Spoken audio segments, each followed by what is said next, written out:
नमस्कार, मैं हूं पंकज हरी कुमार और आप सभी देख रहे हैं द इंडिया प्लस न्यूज। आपने जब भी बात की होगी, हमने बात की है तो वो हमेशा किसी न किसी राजनीतिक सामाजिक मुद्दों की चर्चा की है। आज हम जिस मुद्दे पर चर्चा करने वाले हैं वो विषय काफी गंभीर है और बिहार के लिए हमेशा इस बात को लेकर चर्चा होती है कि आखिर बिहार में जो शिक्षा का जो स्तर है वो कैसे सुधरेगा, कैसे और बेहतर हो सकता है।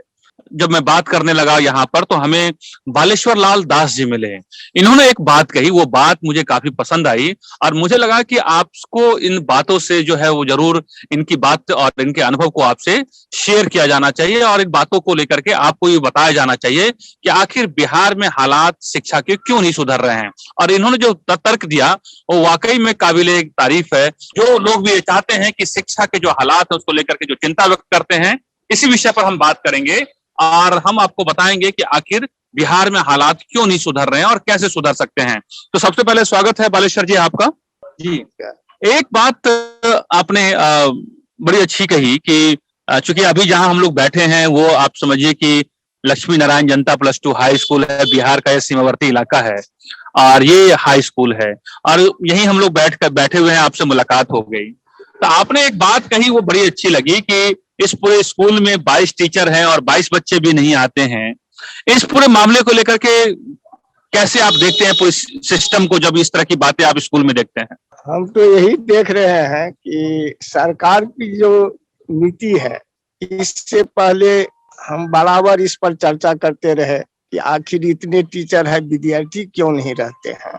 तो पहले यहाँ के कुछ लोकल टीचर नहीं थे, वो लोकल टीचर जब आए तो वो कहे कि नहीं अब विद्यार्थी आएगा, लेकिन अभी भी देख रहे हैं वही पूर्वते। तो मैंने इससे पहले लक्ष्मेश्वर राय जी समय में मंत्री थे, उनसे मैंने सवाल उठाए कि थोड़ा हाई स्कूल को देखिए, कल्याण कीजिए, हॉस्पिटल को कल्याण कर दीजिए। तो वो कहा कि हम क्या करेंगे। हम कहिए देखिए हमारी कोई ये नहीं है कि मेरा ही बच्चा ये हाई स्कूल में पढ़ेंगे, हम इस समाज के लिए कर रहे हैं, कह रहे हैं कि समाज के बच्चे, गरीब परिवार के बच्चे पढ़ेंगे। तो उसमें कहे कि क्या करेंगे। हम कह लिए यहाँ 1400 विद्यार्थी की एडमिशन, जैसे हम सुने हैं कि लगा है कि 1400 विद्यार्थी का एडमिशन है। ये हाई स्कूल है, इसमें 9वीं से लेकर के 12वीं तक की पढ़ाई होती है।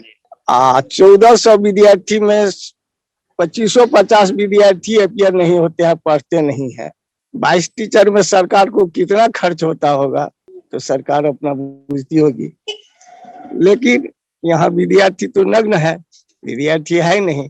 तो मैंने मंत्री जी से जब ये शब्द किए, मंत्री जी मतलब लक्ष्मेश्वर राय जो पूर्व मंत्री रहे हैं, आपदा प्रबंधन मंत्री रहे हैं जेडीयू में, पिछली सरकार में रहे हैं बिहार में जी, सरकार में जो रहे हैं लक्ष्मेश्वर राय जी, तो उनसे हमने ये सवाल किए। संयोग था कि उस समय में जो वर्तमान वीडियो थे वो भी थे, खुटौना के वीडियो जो है, खुटौना प्रखंड के वीडियो।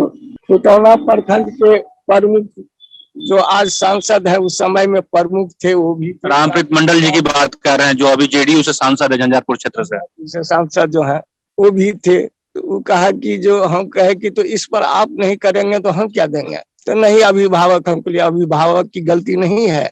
अभिभावक इसमें 100 में 40% अभिभावक है किसान, उसको खेती से फुर्सतें नहीं है, तो बच्चे पर ध्यान क्या देंगे। कुछ परसेंट आदमी व्यवसायिक है, उसको व्यवसाय से नहीं फुर्सत होता है। कुछ बच्चे ऐसे हैं जो पैसे वाले के हैं, जो बाहर अपना भेज दिए हुए हैं, बाहर में पढ़ाई कराते हैं, कोचिंग में पढ़ाई कराते हैं। ये सही बात आप जो है जो तत्कालीन जो मंत्री साहब लक्ष्मेश्वर राय जेडीयू के रहे हैं उनसे आप ये बात कह रहे हैं? हम उनसे बात कर रहे हैं लक्ष्मेश्वर राय से बात कर रहे हैं। तो वो कहे कि जो वीडियो साहब क्या होगा इस पर। तो वीडियो साहब बोले कि हाँ होगा इसका सुधार। तो क्या होगा वीडियो साहब आप बताइए। तो वो उठ के हम लोगों को बताए कि जितने विषय के टीचर है यहाँ सबको ई टास्क कि 40 बच्चे आपके क्लास में प्रेजेंट रहना चाहिए।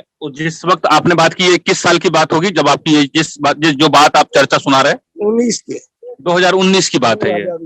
तो ये उस वक्त की बात है जब आपकी मुलाकात हुई थी, शिक्षा को लेकर के आप चिंता जता रहे थे। दो चीज के लिए, हॉस्पिटल और शिक्षा। अभी शिक्षा की बात करते हैं। शिक्षा की बात हो रही है, तो हमने उन समय में उनको बोले तो वो कहे कि हम टैक्स देंगे। बीडीओ साहब बोले कि हम आते हैं तो उन लोगों को टैक्स देंगे कि 40 स्टूडेंट हर हाल में प्रेजेंट रहना चाहिए, नहीं तो वेतन रोक दिया जाएगा। लेकिन वो आते ही रह गए। वो अभी तक बीडीओ साहब लक्ष्मण सर राय चले गए, वो आगामी चुनाव में जीत नहीं पाए, हार गए उनको। तो वो है ये नहीं है। अभी वर्तमान के जो विधायक है उससे तो अभी तक हम लोगों को मुलाकातें नहीं हुआ है जो कुछ बोलेंगे। आते हैं तो अपना जहाँ तहाँ रुकते हैं, लेकिन हम लोगों से कोई मुलाकात यहाँ के खास करके यहाँ जो 10-20 घर की बस्ती है उसमें कभी रुके नहीं है। अच्छा, मैंने बात ये है, आप ये कह रहे हैं कि उस वक्त जो जानकारी आपके पास थी कि आप तमाम जितने लोग ये सुन पा रहे हैं, मैं ये पार्टिकुलर एक स्कूल की बात हम कर रहे हैं। ये हो सकता है कि हम बिहार के मधुबनी जिले के कोटौना प्रखंड के सीमावर्ती गांव लौखा है और यहाँ पे लक्ष्मी नारायण जनता +2 हाई स्कूल है। यहाँ 9वीं से लेकर के 12वीं तक की पढ़ाई होती है। हम चर्चा एक स्कूल की कर रहे हैं, लेकिन ये समस्या कमोबेश स्थिति पूरे बिहार की लगभग बनी हुई है। कुछ एक अगर अच्छे उदाहरण मिल जाए तो उन्हीं की चर्चा कर रहे हैं और मुझे लगा ये चर्चा करना बेहद जरूरी है, इसलिए कि आप ये देखिए कि बालेश्वर लाल दास जी जो हैं, आपको बताऊं कि इसी क्रिकेट ग्राउंड में लौखा क्रिकेट क्लब है और उसके ये अध्यक्ष हैं। और इसी आप ये देखेंगे कि जो आप लौखा हाई स्कूल है, इसी क्रिकेट के मैदान में जो है ये यहाँ पर क्रिकेट का आयोजन होता है। और जब क्रिकेट का आयोजन लगभग जो है आप ये समझिए कि हफ्ता 10 दिन तक लगातार चलता है, तो वहां पे करीब हजारों की संख्या में इसी ग्राउंड पे भीड़ होती है। ऐसा ही है? ऐसा ही है। लेकिन पढ़ाई के लिए बच्चे नहीं आते, वही बच्चे क्रिकेट देखने के लिए आते हैं। आपको लगातार हफ्ते 10 दिन तक चलता है आपका, लेकिन पढ़ाई के लिए नहीं आते हैं। के लिए बच्चे नहीं आते। तो आप ये बताइए कि जब मंत्री हैं और जो अभी सांसद बन गए हैं जेडीयू से, इसी क्षेत्र से, झंझारपुर क्षेत्र से, वो भी उस वक्त प्रमुख थे, उस पूरे ब्लॉक के प्रमुख अध्यक्ष थे ना, प्रमुख थे, और वो थे बीडीओ साहब थे। उसके बावजूद भी कोई इसका निदान नहीं निकला। कोई निदान नहीं निकला। क्या लगता है कि आप चूंकि अपने आपके समय में जब पढ़ाई होती थी इसी स्कूल में, या फिर पूर्व चूंकि आपके अनुभव हैं, आपने पढ़े होंगे बहुत पुराने समय में भी, तो आपको क्या लगता है कि जब आप पढ़ा करते थे तो बच्चे क्या ये इसी हाई स्कूल में बच्चे भरे हुए रहते थे? भरे की इतना रहते थे। यहाँ हॉस्टल चलता था बच्चे सबका, पूरा हॉस्टल में बच्चा रहते थे, बाहर का भी रहते थे, लोकल भी रहते थे। यहाँ लौखा के भी कुछ लड़के सब रहते थे। स्थानीय गार्जियन भी अपने बच्चों को यहाँ पे स्कूल में भेजते थे, हॉस्टल में रखिए। और टीचर भी वैसा ही था। ऐसा क्या बदलाव हो गया जब आप पढ़ते थे उस वक्त? मैंने क्या, कौन सा साल रहा होगा, कौन सी ईस्वी रही हो? 70-72 की बातें कह रहे हैं। तो आखिर ऐसा क्या बदल गया इन कुछ दशकों में कि टीचरों की संख्या बढ़ गई, हॉस्टल खत्म हो गया, बच्चे अब सरकारी स्कूल में नहीं रह रहे हैं। टीचर सब नजदीके घर है, सब अपना आते हैं, लेकिन उसमें कमी नहीं है। टीचर आते हैं लेकिन बच्चे नहीं रहते हैं, अपना 4 बजे तक रहते हैं, चले गए। इसमें आप ये बताइए ना, इसमें दोष बच्चों का है या फिर जिम्मेवारी जो है, जिम्मेदारी टीचरों की भी है? टीचर को भी जिम्मेदारी है, गार्जियन को तो ये है, अभिभावक को, जो अपने बच्चे को कहाँ वो देखते हैं।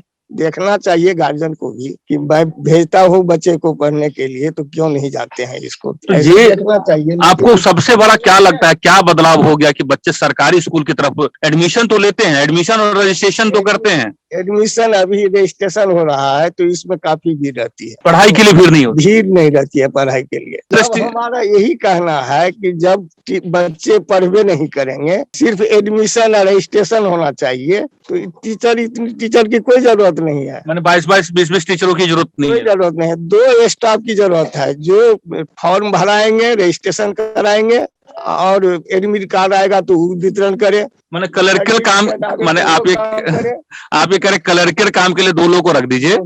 मैंने जब एडमिशन हो तो रजिस्ट्रेशन करे, एडमिशन करे, है ना, और जब एग्जाम का टाइम हो तो वो उनको एडमिट कार्ड दे दे। बाकी टीचरों की जरूरत ही नहीं है जब बच्चे नहीं आ रहे। बच्चे नहीं आ रहे हैं तो देना ही नहीं चाहिए। सरकार का किस्मत का, सरकार जो अभी बच्चे को पैसा जो देते हैं, साइकिल देते हैं, पोशाक देते हैं, किताब देते हैं, ये सब तो सब व्यर्थ है ना, कुछ नहीं। या चाहे वो पैसा कहाँ जाता है, वो बच्चे लोगों को मिलता है कि नहीं मिलता है, वो भी तो सवाल है वहाँ। अच्छा, तो ये बड़ी इंटरेस्टिंग बात है जो इन्होंने कही है। ये कमोबेश देखिए बिहार सरकार कोशिश कर रही है कि बिहार का शिक्षा स्तर सुधरे, लगातार ये कोशिश की जा रही है। महिलाओं की साक्षरता दर भी बढ़ी है, इसमें कोई शक वाली बात नहीं है, लेकिन बच्चे जब तक नहीं आएंगे तो वो स्किल्ड नहीं हो पाएंगे। बच्चों की जो गुणवत्ता है, जो पढ़ाई की जो गुणवत्ता है, वो बेहतर नहीं हो पाएगी। ये लगातार इसको लेकर के चर्चा होती है और कमोबेश स्थिति यही है। आखिर जो लगता आप जो एक बात कह रहे हैं, अगर जाहिर सी बात है, जब सिर्फ क्लर्कर काम के लिए ही टीचरों की अगर यहाँ स्कूल का यहाँ रहना जरूरी है, तो अगर मान लीजिए इतने सारे सैलरी सरकार की बचेगी, फंड बचेगा, यही कह रहे हैं आप? यही कहना है। जब बच्चे नहीं पढ़ेंगे तो इतना खर्चा की क्या जरूरत है। मकान भरपूर हो चुका, खेल सामग्री का मकान भी दो ठो हो गया, एक सीडीएम वहाँ, एक ही, जो इसमें अभी 1,10,00,000 का है ये एस्टिमेट इसका, जो स्टेडियम बन रहा है, जो बन रहा है। अच्छा, एक चीज ये बताइए मुझे कि आप एक बात कहते हैं, जब यही इसी प्लेग्राउंड में क्रिकेट का आयोजन होता है तो बच्चे खूब आते हैं, ताली बजाते हैं, दिन दिन भर आते हैं, भूखे रहते हैं। दूसरी बात ये बताइए कि आपके ही इसी स्कूल के इर्द गिर्द या इस पूरे इलाके में यही पेरेंट्स जो हैं, यही बच्चे जो हैं, यहाँ एडमिशन लेते हैं, लेकिन पढ़ने के लिए किसी प्राइवेट स्कूल में जाते हैं, कोचिंग संस्था में पैसे देते हैं। तो ऐसा क्या हो जाता है कि एडमिशन यहाँ लेते हैं, लेकिन बच्चों या पेरेंट्स की मानसिकता ये हो जाती है कि नहीं, निजी स्कूल में पढ़ाना है, ट्यूशन पढ़ाना है, ट्यूशन में 200-200 रुपए, 300-300 रुपए ग्रामीण इलाकों के बच्चे देते हैं। इसलिए ऐसा होता है कि अभिभावक में ये समझ है कि स्कूल में पढ़ाई नहीं होती है, टीचर पढ़ाते नहीं है। जैसे छोटी स्कूल की सवाल लीजिए, तो नियोजन किया गया, नियोजित टीचर सब हुआ, जो मुखिया अनपढ़ है, जो हस्ताक्षर भी नहीं करना चाहते हैं, वो एक शिक्षित आदमी को नियुक्त किया।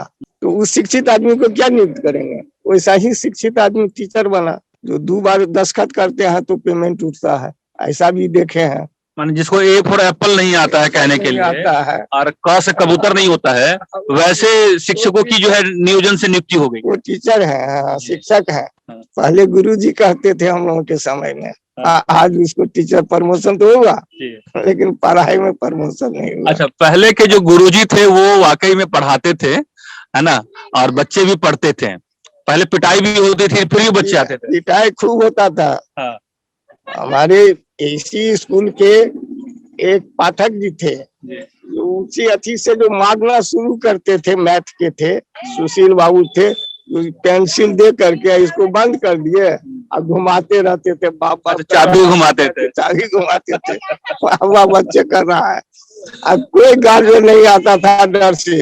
गार्जियन को भी लगता था चलो बच्चे के हित में हो रहा है, हित में हो रहा है। गार्जियन भी नहीं आता था, गार्जियन को भी चपेट लग जाता था, कभी कोई आ गया तो। अच्छा, ऐसा डर था बना हुआ। तो मैंने आप ये कह रहे हैं कि एक तो जो बच्चों से ज्यादा जो पेरेंट्स हैं उनकी मान ये हो गया है कि जब मुखिया ने ऐसे टीचरों की बहाली की है नियोजन से, जो क से कबूतर और ए से एप्पल लिखना नहीं जानता, वो उनके बच्चों को क्या पढ़ाएगा। यही एक बहुत बड़ी वजह है। टीचरों की गुणवत्ता जो है और टीचरों की जो स्थानीय लोग की जो बहाली हो गई है, एक तरीके से जो दोषपूर्ण शिक्षा प्रणाली है, उसकी वजह से सबसे बड़ा नुकसान हो रहा है। आज ऐसा हो रहा है कि इस साल जो नियोजन हो रहा है, बहुत जगह सुनते हैं कैंडिडेट सबसे, टीचर कैंडिडेट सबके मुंह से सुनते हैं कि 5 लाख रुपया दे आए हैं, अब बुरेगा कि क्या होगा। जो रुपया दे करके टीचर बनेगा वो पढ़ाएगा क्या? एक मानसिक है पब्लिक में, अभिभावक में ज्यादातर। और उनको लगता है कि जो प्राइवेट में वो पैसे देके पढ़ा रहे हैं तो टीचर की क्वालिटी बेहतर होगी, इसीलिए वो उसमें जा रहे हैं। इसीलिए जा रहे हैं, पैसा भी देते हैं। तो कहते ऐसा नहीं करना चाहिए सरकार को कि जब इनको दे रही, सच बेहतर यह है कि जो बच्चे हैं उतने जो टीचर को पैसा देते हैं, सरकारी टीचर को जो है अच्छी खासी मोटी सैलरी अब हो गई है, तो ऐसा नहीं होता है कि मैंने कि अगर उसी बच्चे सैलरी जो है का हिस्सा जो है बच्चों को मिल जाएगा तो वो प्राइवेट में ही फीस देके पढ़ेंगे फिर। होना तो चाहिए वही। अच्छा, तो आप अलग सोच है सरकार की। अब वहाँ तो बहुत विद्वान से बैठे हुए हैं, लेकिन आप जो ग्राउंड रियलिटी है, जो स्थानीय समस्या है और जो देख रहे हैं आप बदलते हुए, उसकी बात बता रहे हैं। आपकी बात बता रहे हैं। तो आपको तकलीफ होती है, मैंने चूंकि आप तो आपके भी बच्चे जाते होंगे, आप भी सामने देखते होंगे। तकलीफ तो बहुत होता है, अपने लिए से ज्यादा गरीब बच्चों के लिए होता है कि ये लोग पैसों नहीं है कि ये लोग तो फिर गरीब बच्चे क्यों नहीं आते? पैसे वाले तो फिर भी समझ में आता, चले जाते, गरीब बच्चे क्यों नहीं आते? गरीब बच्चे का गाइडेंस ऐसा खराब हो चुका है, जिसमें अभिभावक की भी गलती है। पैसा दे दिए हैं, वो आएंगे, दुकान सब पर खड़ा हो जाएंगे, गुटखा खाएंगे। अब ये से 10 साल का लड़का सिगरेट पीते हैं, गुटखा खाते हैं, इसमें समय बिता के चले जाएंगे। 4 बजा घर गया तो हम पढ़ के आए। टीचर भी ज्यादा टेंशन लेना नहीं चाहते, क्यों आया तो आया, नहीं आया तो कोई बात नहीं आया तो नहीं कोई आया। बात नहीं, है ना? यही बात है। यही बात है। तो आपको लगता है कि आने वाले समय में बदलाव होगा, कुछ सरकारी स्कूल की जो है मानसिकता बदलेगी? सोच तो रहे हैं कि होगा, लेकिन हो कहाँ रहा है। हो कहाँ रहा है? मंत्री साहब के सामने भी कहें, सबके सामने कहें, लेकिन लगता नहीं है कि ऊपर से जब तक बदलाव नहीं होगा तब तक नहीं बदलने वाला है। ये जो है एक स्कूल का वाकया है, और ये जो वाकया हमने इसलिए आपको बताई कि हम अभी बिहार के अलग अलग जगहों पर जा रहे हैं, घूम रहे हैं, स्कूलों का भी मुआयना कर रहे हैं। और उसी दरमियान जब इनसे मैं बात करने लगा तो इन्होंने कहा कि जिस स्कूल में 22 टीचर हो, वहां 22 बच्चे नहीं आए, ऐसे में तो उस स्कूल के जो है, अगर सिर्फ स्कूल का काम ही क्लर्क का रह गया है तो बेहतर है कि सरकार कुछ 1-2 क्लर्क को रख दे और एडमिशन और जो है आपको बताऊं कि एडमिट कार्ड देने का काम करे। जब स्कूल में पढ़ाई नहीं हो रही है और बच्चे नहीं आ रहे, चाहे इसके लिए शिक्षक दोषी है या फिर शिक्षा तंत्र में कुछ कमियां हैं या फिर बच्चे के जो पेरेंट्स है वो इस पूरे मामले को गंभीर नहीं है। इस बातों को गंभीरता से लेनी चाहिए। बात सही है कि जो पैसा जो टीचरों को दिया जा रहा है, स्कूल पर खर्च हो रहा है, वो बहुत बड़ी राशि है। और बिहार जैसे राज्य में जहां की जो है आर्थिक स्थिति बहुत सुदृढ़ नहीं है, जहां पे आप समझिए कि टीचरों की जो सैलरी बहुत मुश्किल से सरकार दे पाती है, ऐसे में वो टीचर जो सुन पा रहे हैं या फिर जो शिक्षा के तमाम अधिकारी बैठे हुए हैं या फिर बच्चे या पेरेंट्स उनको सुन रहे हैं, उनका ये जवाबदेही बनती है कि इसका सरकारी स्कूल के प्रति लोगों का नजरिया बदले और सरकारी स्कूल में जो जो सुविधाएं मिल रही हैं वो किसी स्कूल से कम नहीं है। तो ये बेहतर हम सभी की जिम्मेदारी बनती है कि उनको बेहतर बनाया जाए।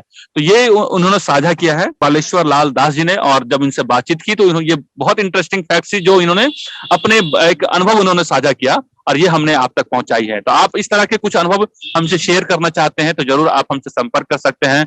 हम इस तरह की आपको और भी जो अनुभव है इस शिक्षा से जुड़ी हुई या किसी और क्षेत्र से जुड़ी हुई जानकारी हम आपको बताएंगे। अगर आपको ये जानकारी अच्छा लगा, तो ये वीडियो अच्छा लगा तो जरूर आप हमारे चैनल को सब्सक्राइब कीजिए, लाइक कीजिए और इस वीडियो को शेयर कीजिए, ताकि ये बदलाव की जो मुहिम शुरू हुई है कि बिहार में जो शिक्षा का जो सूरत हाल है वो बदल सके, उसको आप जो है इसकी जो है शुरुआत कर सकते हैं। नमस्कार। अगर आप चाहते हैं कि आपको इस तरह का इंफॉर्मेटिव वीडियो मिलता रहे तो आप हमारे चैनल द इंडिया प्लस को सब्सक्राइब करना ना भूलें। साथ में आप बेल आइकन को दबाना भी ना भूलें ताकि आपको नोटिफिकेशन मिलता रहे। आप हमारे इस वीडियो को शेयर भी कर सकते हैं।